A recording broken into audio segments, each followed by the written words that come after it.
प्यारे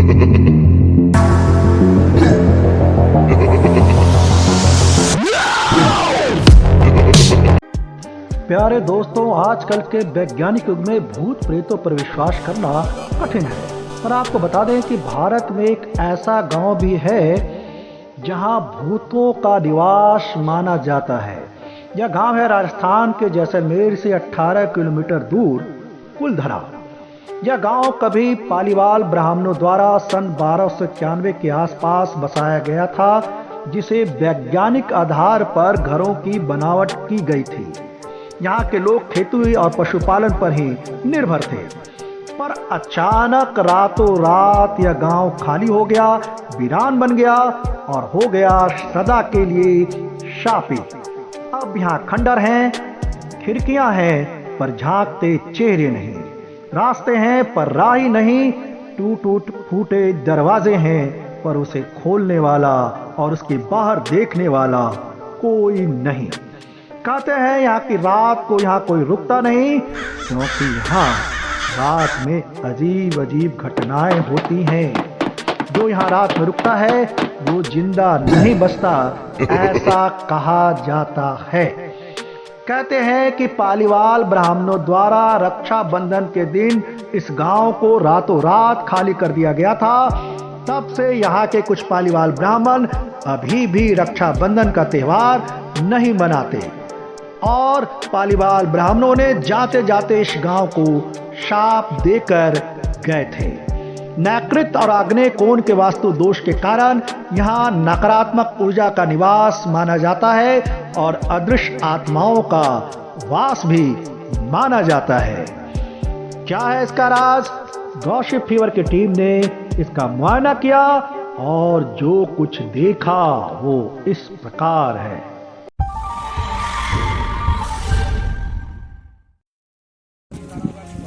नमस्कार आप सभी का, मैं डॉक्टर पीवी बुराकर गॉसिप फीवर से आप सभी का हार्दिक स्वागत करता हूं। अभी हम लोग यहां पर आए हैं, आप देख सकते हैं जैसलमेर राजस्थान का कुलधरा गांव है और इस गांव को भूतों का गांव कहा जाता है। क्या है इसकी कहानी? बहुत ही रोचक कहानी है और इस संदर्भ में आपको बताना चाहूँगा, लेकिन उसके पहले हनुमान चालीसा जरूर पढ़ लीजिएगा। जय हनुमान ज्ञान गुण सागर। कहा जाता है कि यहाँ पर इस गाँव की एक मुखिया की लड़की थी जिसका नाम था कुलधरा, और वो घूमते घूमते पहुँच गई जैसलमेर राज्य में, और जैसलमेर राज्य के जो मंत्री थे सलीम सिंह, उन पर वो फिदा हो गए।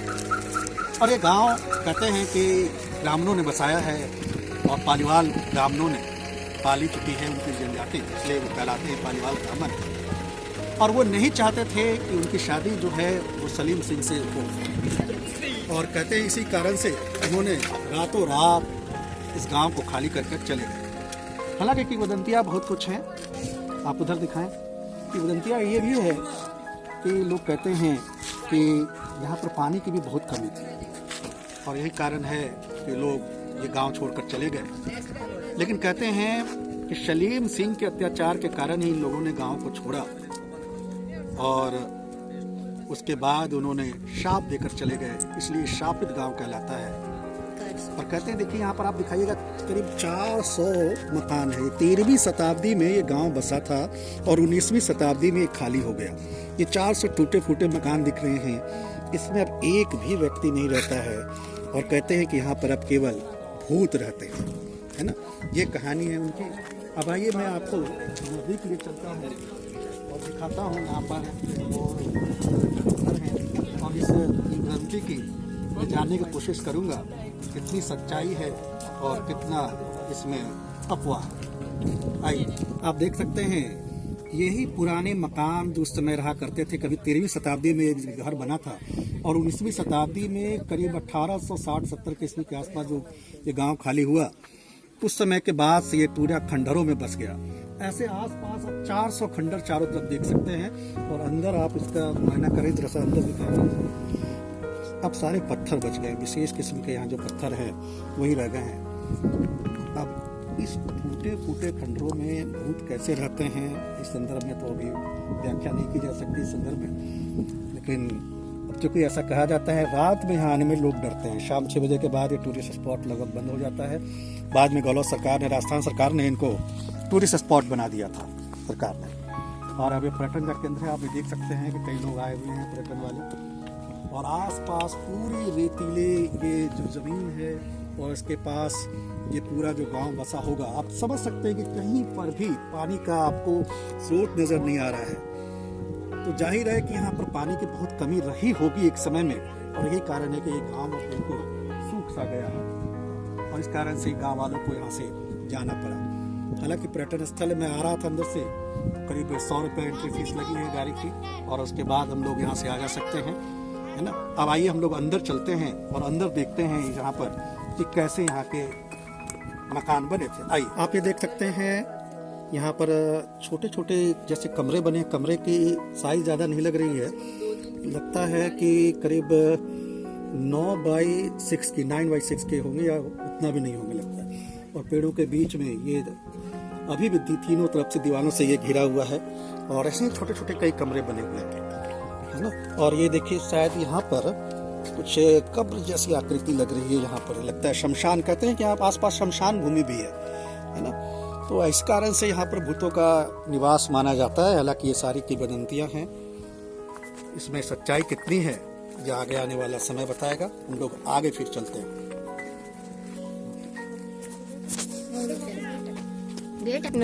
यहाँ आप देख सकते हैं कुलधरा गांव का यहाँ इतिहास लिखा हुआ है कि लोक कथाओं के अनुसार कुलधरा पालीवाल ब्राह्मणों का एक प्राचीन गांव था जो पाली के क्षेत्र के थे।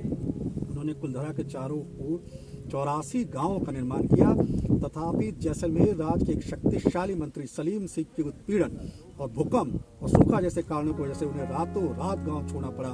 19वीं शताब्दी के शुरुआती दिनों से गांव वीरान है। आप देख सकते हैं वीरान कितना नजदीक से दिखाए, कितने खतरनाक ढंग से लिखा हुआ है, डरावने ढंग से। ये लगता है कि हाँ वीरान। और ये सन्नाटे की आवाज। आप आगे चलें। आप यहाँ देख सकते हैं कि और स्ट्रक्चर बना हुआ है, जैसे लग रहा है यहाँ पर बड़ा भव्य बना रखा है। यहाँ पर कहा गया है कि यहाँ पे फिल्मों की शूटिंग की जाती है। अब ये चूंकि पर्यटन स्थल बना दिया गया है, तो ऐसे जो सेट की जैसे ऐसी दीवारें बनाई गई हैं, और कई गानों की शूटिंग, फिल्मों की शूटिंग यहाँ पर अब की जाती है। अब आगे हम लोग और गाँव का स्ट्रक्चर देखने वहाँ चलेंगे। यहाँ कई मॉडल बने हुए हैं कि पहले ज़माने में कैसे गाँव के दरवाजे रहते थे। आइए आगे आपको दिखाते हैं। आइए आपको और आगे की जो स्ट्रक्चर है, जो खंडर है, उसको हम आपको दिखाते हैं। अगर ध्यान से देखा जाए तो अगर कहा जाए कि अगर मोहब्बत जम जाती है तो काफ़ी मज़ा देती है, लेकिन कभी कभी ये उत्पीड़न का भी काम बन जाती है। और कई कई ऐसे उत्पीड़क भी होते हैं, और इतिहास में सलीम सिंह ऐसे ही उत्पीड़क के रूप में याद किए जाएंगे, जिसके कारण ये पूरा गांव वीरान माना जाता है। और कुलधरा जैसी लड़की को गांव छोड़ना पड़ा यहाँ से, और इस कारण से रातों रात ये गांव जो है ये शापित हो गया। आप अंदर से देखें पूरी कितनी बस्ती बसी है यहाँ पर। लगभग 400 गांव रहे होंगे यहाँ पर। यहाँ पर देखिए कि किस प्रकार से पुराने ज़माने के खंभे, आप पिलर को नज़दीक से दिखाएं, वहाँ से ये बने हुए हैं उस समय के।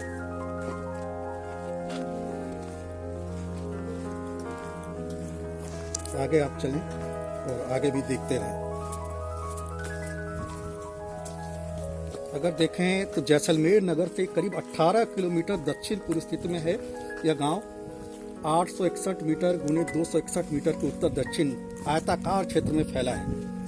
यह गांव माता रानी के मंदिर को केंद्र में रखकर उसके चारों ओर फैला हुआ था।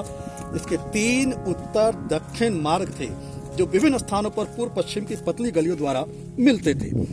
आप देख सकते हैं इस गांव की अन्य दीवारें उत्तर और दक्षिण से देखी जा सकती है। गांव के पूर्वी भाग में छोटी ककनी नदी के रूप में एक सूखी नदी है, वहां देख सकते हैं इस चीजों को। और जैसा मैंने बताया ये पाली से जैसलमेर से विस्थापित ब्राह्मणों के द्वारा बनाया गया था, और इसलिए इसे पाली के मूल कारण पालीवाल कहा जाता है। और उसी की ये सारी चीजें हैं। और यहाँ पर 3 शमशान घाट भी माने जाते हैं। क्या 3 शमशान घाट है? हम लोग अभी उस तरफ अभी नहीं जाएंगे, और क्योंकि हमारा जाना उचित नहीं है। शायद वो एरिया है, उधर दिखाइए, उधर दिखाइए, उधर सामने की ओर। कहते हैं उधर 3 शमशान घाट है कभी भी। और देवली शिलालेख के अनुसार गांव की स्थापना 13वीं सदी के पूर्वार्ध में हुई थी। और ये सारी चीज़ें। कहते हैं कि 400 खंडर, जैसा मैंने पहले बताया था, यहाँ आप देख सकते हैं। और कहते हैं कि यहाँ पर भूत रहा करते हैं। और जिस समय लोग थे वहाँ पर करीब 1588 लोग उस जमाने में रहते थे। और ब्रिटिश जो अधिकारी के जनगणना के अनुसार यहाँ पर एक बार बताया गया था कि 1895 ईस्वी में लगभग 800 लोग और 270 परिवार ही रह गए थे। तो ये देखते हैं यहाँ पर। अब यहाँ पर देखिए, यहाँ पर जो सामने उधर दिखाइए, उधर वहाँ उधर कहते हैं कि 3 उधर शमशान भूमि थे। और यहाँ के जो ब्राह्मण थे वो कहते हैं कि अपने गोत्र में ही शादी किया करते थे। और ब्राह्मण समाज में स्वगोत्री विवाह ने, आप देखिए कि शमशान भूमि है उधर और 3 शमशान भूमि है। और यहाँ के ब्राह्मण जातियों के बारे में कहा जाता है कि स्वगोत्रीय विवाह करते थे और दूसरी गोत्र में इनका स्वगोत्रीय विवाह नहीं करते थे, स्वगोत्रीय विवाह करते थे, जबकि जातियाँ दूसरे गोत्र में विवाह करते थे। कुलधरा गांव के लोग वैष्णव धर्म के थे और इसलिए इस गांव का मुख्य मंदिर विष्णु भगवान और महिषासुर मर्दिनी का है। और कहते हैं कि पुरुष लोग मुगलिया अंदाज में यहाँ पगड़ी और साफा पहना करते थे और इस सारी चीजें। और यहाँ के ज्यादातर लोगों कृषि, व्यापार, बैंकरोकार, किसान हुआ करते थे और जल संचय के लिए खड़िन का इस्तेमाल करते थे, जो कृत्रिम निचाई वाला हिस्सा होता था जिसके 3 ओर बांध बना दिए जाते थे। लेकिन अब ये पानी सूख गई है, ये सारी चीजें हो गई है। आगे और चलते हैं तो आइए। तो यहाँ आप लोगों ने देखा ये पूरा गांव आप देख सकते हैं। ये पूरा राजस्थान में जैसलमेर गांव का कहते हैं कि जब लोग छोड़कर चले गए तो रातों रात जब गांव छोड़ा तो ये शाप दे दिया कि अब यहाँ पर कोई भी बस नहीं पाएगा। और इसलिए आसपास आप देखते हैं बिल्कुल वीरान बसे हुए भी पर्यटक बहुत कम आ रहे हैं। हालांकि राजस्थान सरकार ने दावा किया कि यहाँ पर कोई भूत नहीं रहा करते हैं और ऐसी बातें मानी भी नहीं जानी चाहिए और न मैं ऐसी किसी चीज़ों का समर्थन करता हूँ। लेकिन फिर भी अब ये पर्यटन स्थल है लेकिन काफ़ी वीरान है। अभी आप देख रहे हैं कि यहाँ पर कोई आपको आसपास नज़र नहीं आ रहा है। हम लोग काफ़ी दूर तक निकल चुके हैं और ज़्यादा देर तक हम लोग यहाँ रुकेंगे नहीं यहाँ पर। तो ये इतिहास है कि अफवाह है कि वदंती है, सच्चाई क्या है, ये हम लोग नहीं जानते। ये समय के शिलालेख के साथ ये सारी बातें दब चुकी हैं। फिलहाल हम लोग राजस्थान के कुलधरा गांव से विदा लेते हैं। कैमरामैन अभिव्यक्ति राज के साथ मैं डॉक्टर बीवी वाकर गॉसिप फीवर से विदा लेता हूँ। धन्यवाद।